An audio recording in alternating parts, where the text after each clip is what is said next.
Hi everyone, it's Rich here from Enhance. Just wanted to show you around this 2019 Ford Transit. We've just fitted a reversing camera to for one of our local dealers. This particular vehicle has a third brake light reversing camera. So taken out the original third brake light on the left hand side barn door, replaced it with a new light with a built-in camera inside. So this is a panel van inside.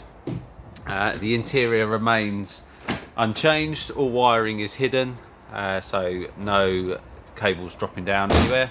I'll just show you into the cab area.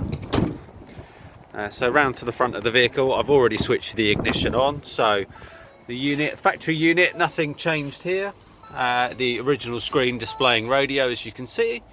Pop the vehicle into reverse, you get a nice clear reverse image there. Using the factory screen. So again, nothing changed from factory. We've simply added on to what's already in the vehicle. If there's anything that you'd like help with, or you've got any inquiries for your own vehicle, please contact us on 01622 737393 or at caraudiokent.co.uk. Thank you.